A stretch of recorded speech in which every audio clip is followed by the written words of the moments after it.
नमस्कार दोस्तों। देखिए हमने हिस्ट्री में सिंधु घाटी सभ्यता कंप्लीट कर लिया है। आज हम स्टार्ट करेंगे वैदिक सभ्यता। ठीक है। और हिंदी व्याकरण में हमारी संधि कंप्लीट हो गई है। और एक कल छोटा सा टॉपिक भी कंप्लीट कर लिया हमने, भाव पल्लवन। तो ये वीडियो आप देख सकते हैं। भाव पल्लवन हमने PDF फॉर्म में नहीं किया था, थोड़ा हमने शॉर्ट फॉर्म में समझ लिया था क्योंकि छोटा टॉपिक है और आसानी से समझ में आ जाता है। उसमें ज़्यादा पढ़ने की आपको आवश्यकता नहीं है। बहुत सरल क्वेश्चन पूछे जाते हैं उसमें। मैंने एक क्वेश्चन भी बताया है, ऐसे ही उसमें ज़्यादा है नहीं कुछ। ठीक है। तो अब हिंदी व्याकरण में हम नया टॉपिक स्टार्ट करेंगे। मैंने आप लोगों से कमेंट करने के लिए कहा था, लेकिन आप लोगों में से किसी ने किया नहीं है अभी तक।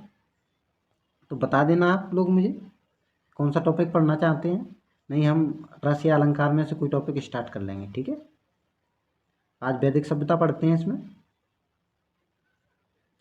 देखिए, वैदिक सभ्यता प्राचीन भारत की सभ्यता है जिसमें वेदों की रचना हुई। भारतीय विद्वान तो इस सभ्यता को अनादि परंपरा आया हुआ मानते हैं। देखिए, भारतीय विद्वानों का मत है कि ये सभ्यता की शुरुआत ही नहीं हुई, ये बहुत पहले से चली आ रही सभ्यता है वैदिक सभ्यता। अनादि परंपरा मतलब इसका कोई आदि नहीं है, बहुत पहले से चली आ रही परंपरा मानते हैं इसे। लेकिन पश्चिमी विद्वानों के अनुसार आर्यों का एक समुदाय भारत में लगभग 1500 ईस्वी ईसा पूर्व आया और उनके आगमन के साथ ही यह सभ्यता आरंभ हुई थी। लेकिन पश्चिमी विद्वान अलग मत प्रस्तुत करते हैं। पश्चिमी विद्वानों का मानना है कि जैसे ही आर्य आए वैसे ही ये सभ्यता प्रारंभ हो गई, इसीलिए इसे आर्य सभ्यता भी नाम देते हैं। इसीलिए देखिए, इससे वैदिक सभ्यता को आर्य सभ्यता भी कहते हैं। ठीक है। तो अगर फैक्ट पूछा जाए किस सभ्यता को आर्य सभ्यता भी कहते हैं तो वैदिक सभ्यता है। ठीक है, ऐसे याद रखें। ये वैदिक सभ्यता का काल दिया गया 1500 ईसा पूर्व से 500 ईसा पूर्व तक। ये देखिए, वैदिक सभ्यता का ये काल है 1500 ईसा से 500 ईसा पूर्व। ठीक है। वैदिक काल प्राचीन भारतीय संस्कृति का एक कालखंड है। उस दौरान वेदों की रचना हुई थी। वेदों की रचना हुई थी, इसी कारण इसका नाम वैदिक सभ्यता पड़ा। ठीक है। वेदों के अतिरिक्त संस्कृत के अन्य कई ग्रंथों की रचना भी इसी काल में हुई थी। इस काल में देखिए वेदों की भी रचना हुई और कई अन्य ग्रंथ की भी रचना हुई। देखिए इसमें कौन कौन सम्मिलित है। इसमें ब्राह्मण ग्रंथ हैं। ये देखिए, ब्राह्मण ग्रंथ हैं, उपनिषद हैं रामायण, कालांतर में रामायण महाभारत पुराणों की भी रचना हुई है। और जब और समय व्यतीत होता है तो बौद्ध और जैन धर्म का उदय भी हुआ। ये धर्म से संबंधित जानकारियाँ हैं कि वेदों वैदिक सभ्यता में किन किन ग्रंथों की रचना हुई है, फिर उसके बाद कौन कौन से धर्म का उदय हुआ है। तो ये आप जान सकते हैं कि चारवाक का उदय हुआ, बौद्ध और जैन धर्म। आगे इनका हम विस्तार से पढ़ेंगे। तो ये केवल एक कालक्रम बताया गया है कि धर्म के संबंध में क्या क्या जानकारियाँ हैं। ठीक है। आर्य सर्वप्रथम पंजाब और अफगानिस्तान में बसे थे। ये देखिए, मैक्स मूलन ने आर्यों का निवास स्थान मध्य एशिया को माना। ये देखिए, यही मत प्रचलित है कि आर्य कहाँ से आए थे। कई विद्वानों ने अलग अलग मत प्रस्तुत किए हैं, लेकिन मैक्स मूलन ने जो मत प्रस्तुत किया है वो सर्वमान्य है। यही माना जाता है कि आर्य मध्य एशिया से आए थे और सर्वप्रथम पंजाब और अफगानिस्तान में बसे थे। देखिए, यहाँ दो तीन चीज़ें मैं बता देता हूँ।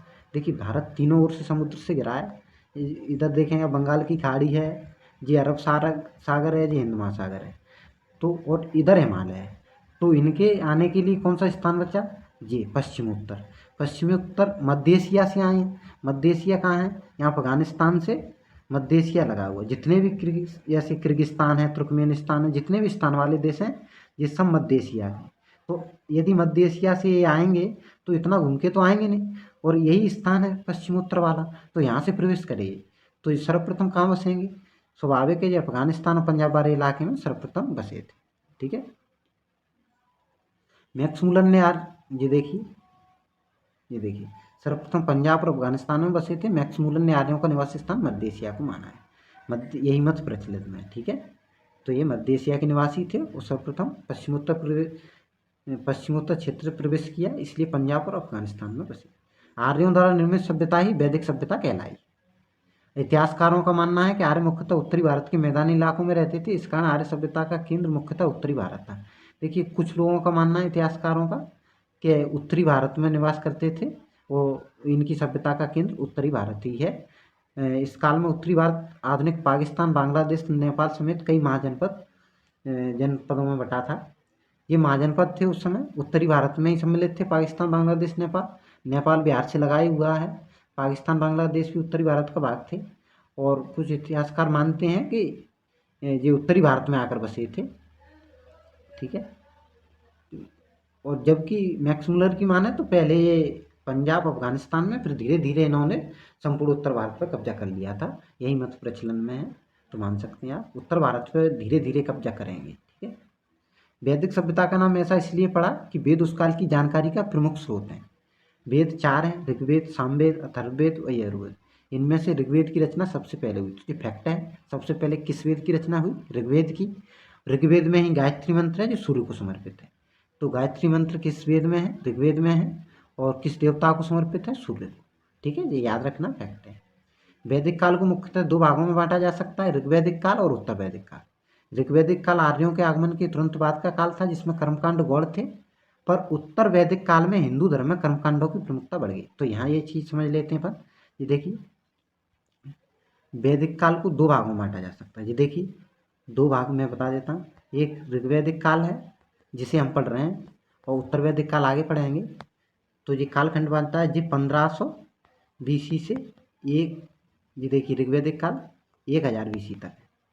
और जबकि उत्तर वैदिक काल इधर मैं बता देता हूँ, ये 1000 BC से 600 BC तक इसका कालखंड माना जाता है, ठीक है। याद रख लेना है, 2 भागों में विभाजित था।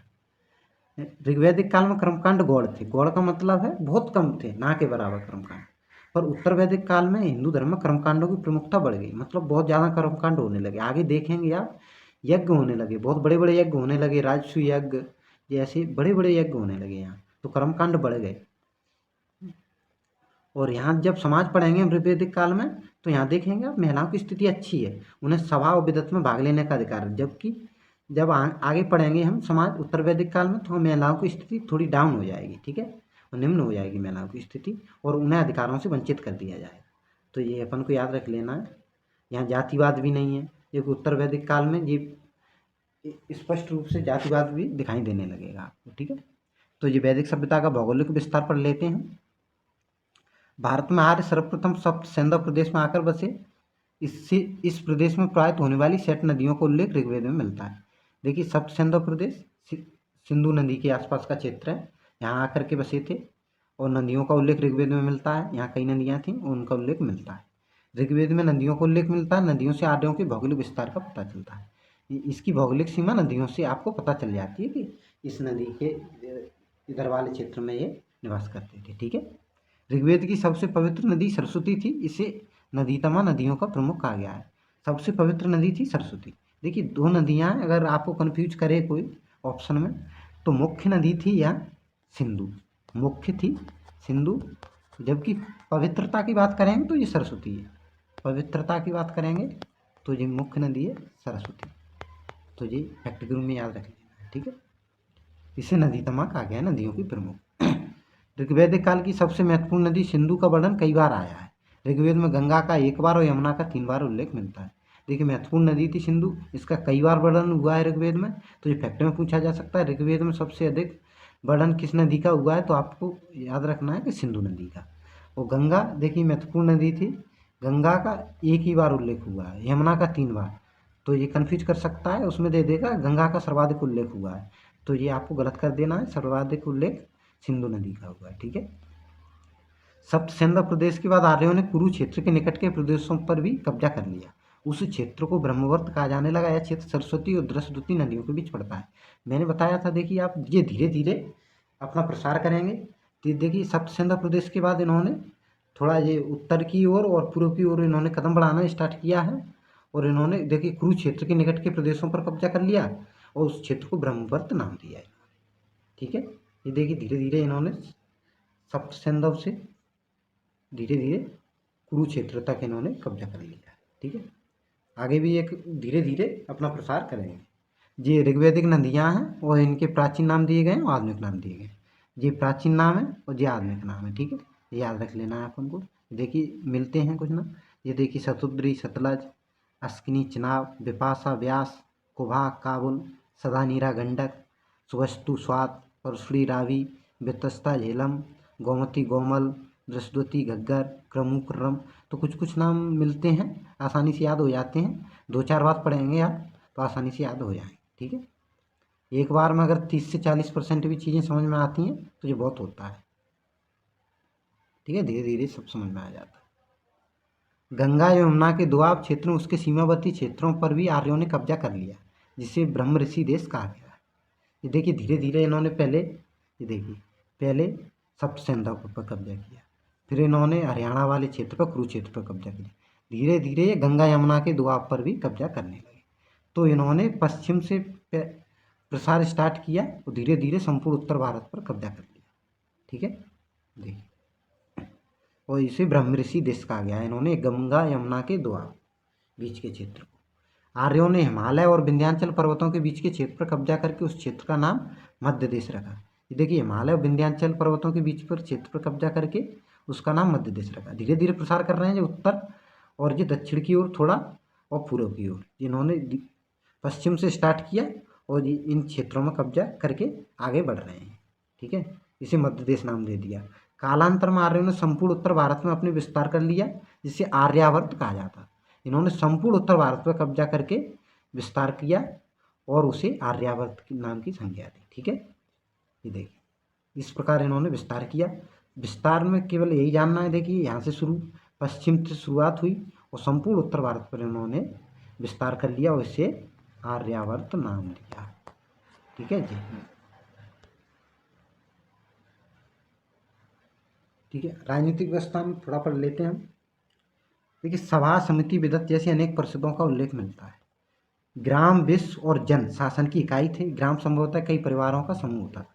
ये देखिए राजनीतिक व्यवस्था में आप ऐसे जान लें। देखिए जहाँ नीचे थी ग्राम, फिर विश्व, सोपानी व्यवस्था थी और ऊपर जन। तो ये ग्राम कई परिवारों का समूह था, विश्व कई ग्रामों का समूह था और जन कई विषयों का समूह मिलकर। वो आगे पढ़ेंगे हम, विश्व मिल करके, ये जन मिल करके, ये देखिए जन मिल करके, जनों का समूह मिल करके जनपद बनाएगा और यही जनपद कालांतर में महाजनपद का रूप ले लेंगे, महाजनपद। ठीक है, तो ये सोपानी व्यवस्था है। ग्राम है, फिर विश्व है, फिर जन है। ग्राम परिवारों का समूह है, विश्व ग्रामों का समूह है और जन विषयों का समूह है। ऐसे ये समूह से मिलकर के बने हैं।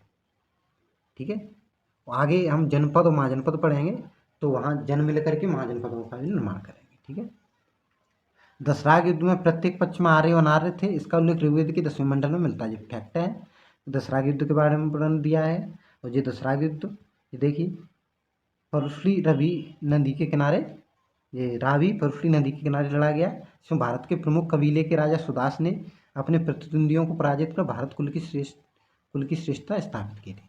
ये दशराग युद्ध है। जिस एक तरफ सुदास थे, दूसरी तरफ अन्य राजा थे। सुदास ने इन राजाओं को पराजित करके ये युद्ध लड़ा था और कबीले की श्रेष्ठता स्थापित की थी सुदास ने। ठीक है, ये युद्ध फैक्ट के रूप में पूछा जा सकता है, किस नदी के किनारे लड़ा गया, परशुली या रावी नदी के किनारे। ठीक है, याद रख लेना। ऋग्वेद में आर्यों के 5 कबीलों का उल्लेख मिलता है। पुरु, युद्ध, तुर्वस, अजू, प्रू, इन्हें पंचजन कहा जाता था। तो ये 5 कबीले हैं फैक्ट के रूप में। ये देखिए पंचजन कहा जाता था, दे सकता पंचजन किन्हें कहा जाता था, तो 5 कबीलों के समूह को।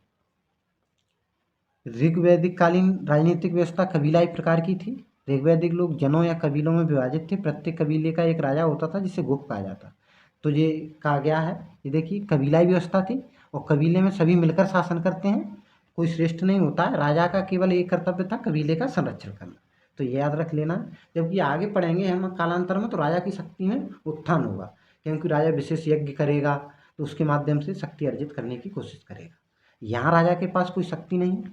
यहाँ देखिए समिति है, समिति ये राजा का चयन करती है और समिति की व्यवस्था वर्तमान में ऐसी है जैसे वर्तमान में डायरेक्ट डेमोक्रेसी। तो सभी मिलकर के यहाँ राजा का चयन करते हैं। समिति में आम लोग हैं, तो यही मिलकर के राजा का चयन करते हैं। वर्तमान में आप कह सकते हैं जैसे स्विट्जरलैंड वगैरह है, इनमें डायरेक्ट डेमोक्रेसी है। ऐसी व्यवस्था स्थापित थी हमारे इसमें जो ऋग्वैदिक कालीन राजनीतिक व्यवस्था है। ठीक है, भौगोलिक विस्तार के दौरान आर्यों को भारत के मूल निवासियों जिन्हें अनार्य कहा गया है से संघर्ष करना पड़ा। ठीक है, तो भौगोलिक विस्तार के दौरान आर्यों को भारत के मूल निवासियों अनार्य यहीं के निवासी थे, ठीक है। तो इनसे संघर्ष करना पड़ा इन्होंने, क्योंकि इन्होंने दक्षिण में जब प्रवेश किया तो यहाँ अनार्यों से इनका संघर्ष हुआ। अनार्य मूलतः दक्षिण भारत में निवास करते थे, ठीक है। ऋग्वेद में राजा को कबीले का संरक्षक तथा पुरनवेत्ता कहा गया है। तो ये राजा का मुख्य कर्तव्य था कि वो कबीले का संरक्षण करे और जब युद्ध हो तो वहाँ नगरों पर विजय प्राप्त करे, यही बात है। ये देखिए, राजा के कुछ सहयोगी दैनिक प्रशासन में उसकी सहायता करते थे। ये देखिए, कुछ दैनिक प्रशासन में सहयोगी थे। ऋग्वेद में सेनापति, पुरोहित, ग्रामजी, पुरुष, स्पर्शदूत आदि शासकीय पदाधिकारियों का उल्लेख मिलता है। तो ये अलग अलग पदाधिकारी थे, इनके अलग अलग कर्तव्य थे, ठीक है। शासकीय पदाधिकारी राजा के प्रति उत्तरदायी थे, इनकी नियुक्ति तथा निलंबन राजा का अधिकार राजा का होता था। तो देखिए, ये पदाधिकारी थे, इनकी नियुक्ति और निलंबन राजा ही करता था, और कोई विशेष शक्ति नहीं थी, लेकिन पदाधिकारियों पर इसका नियंत्रण था। नियुक्ति और निलंबन राजा ही करता था। ऋग्वैदिक काल में महिलाएं भी राजनीति में भाग लेती थी। सभा एवं विद्वत परिषदों में महिलाओं की सक्रिय भागीदारी थी। तो देखिए, मैंने बताया था कि महिलाओं की स्थिति अच्छी है, यहाँ राजनीति में भी भाग ले रही हैं। सभा विद्वत परिषदों में महिलाओं की सक्रिय भागीदारी थी। जबकि हम उत्तर वैदिक काल में पढ़ेंगे तो वहाँ महिलाएं ये इनमें प्रवेश वंचित हो जाएगा महिलाओं का, और वे प्रवेश नहीं कर पाएंगी और स्थिति बहुत निम्न हो जाएगी, क्योंकि जाति व्यवस्था भी वहाँ उत्थान होने लगेगा धीरे धीरे। तो ये आप देख सकते हैं, हम विस्तार से पढ़ लेंगे, सब तुलना करके भी बताऊंगा मैं। देखिए, सभा और समिति के बारे में बताया गया है। सभा श्रेष्ठ एवं अभिजात लोगों की संस्था थी। ये देखिए, सभा अभिजात लोगों की संस्था थी, मतलब यहाँ उच्च वर्ग के लोग सभा में भाग लेते। समिति केंद्रीय राजनीतिक संस्था थी।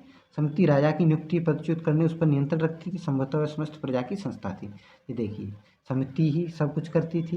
ये देखिए, प्रजा की संस्था थी और आम लोग थे समिति में। आम लोग, आम जनता जिसे कह सकते हैं, आम लोग। देखिए, सभा को कोई अधिकार ज़्यादा नहीं थे। समिति देखिए, समिति चुनाव करती थी, वही राजा को चुनती थी, ठीक है। ऋग्वेद में तत्कालीन न्याय व्यवस्था के विषय में बहुत कम जानकारी मिलती है। ऐसा प्रतीत होता है कि राजा तथा पुरोहित न्याय व्यवस्था के प्रमुख पदाधिकारी थे। तो न्याय व्यवस्था में जानकारी कम है, लेकिन माना जाता है कि राजा और पुरोहित मिलकर के न्याय करते थे, ठीक है, दोनों, ठीक है। ये देखिए, 2-4 फैक्ट और वैदिक कालीन न्यायाधीशों को प्रश्न विनायक कहा जाता था। तो ये फैक्ट है, न्यायाधीशों को क्या कहा जाता था? विदत आर्यों की प्राचीन संस्था थी। ये फैक्ट हैं 2-4। न्याय व्यवस्था वर्ग पर आधारित थी। हत्या के लिए 100 ग्रंथों का दान अनिवार्य था। तो हत्या के लिए 100 ग्रंथों का दान अनिवार्य था, मतलब हत्या अगर कोई करता था तो उसके लिए कंडीशन थी कि मतलब उसे दंड के रूप में क्या किया, उसे क्या करना होगा। तो ये दंड का रूप है, ठीक है।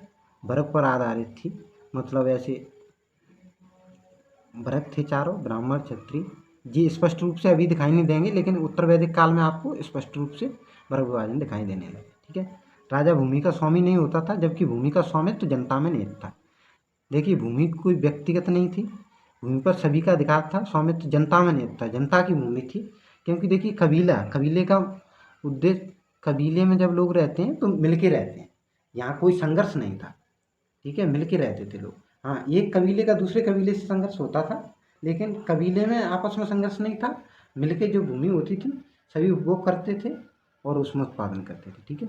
विश्व कई गाँव का समूह था, अनेक विषयों का समूह जन्म होता था। ये मैंने ऊपर बता दिया आपको, ये ऐसे ही था, ठीक है। ये कंप्लीट हो गया हमारा, और आगे की चर्चा हम कल करेंगे, ठीक है। थोड़ा यार वीडियो को शेयर कर दीजिए और चैनल को सब्सक्राइब भी कर दीजिए करिए, जिससे क्या है, थोड़ी हम दूनी एनर्जी से आपके साथ जुड़ेंगे, ठीक है कि नहीं। और लाइक भी कर दीजिए, आप लाइक नहीं करते हैं आप लोग बिल्कुल भी। थोड़ा आज वीडियो को लाइक शेयर भी कर दीजिए और चैनल को सब्सक्राइब भी कर दीजिए, ठीक है। कल हम इसे और आगे करेंगे और परसों ये कंप्लीट हो जाएगा, और हिंदी व्याकरण की क्लास भी हमारी अल्टरनेट क्रम में चलती रहेगी, ठीक है। धन्यवाद।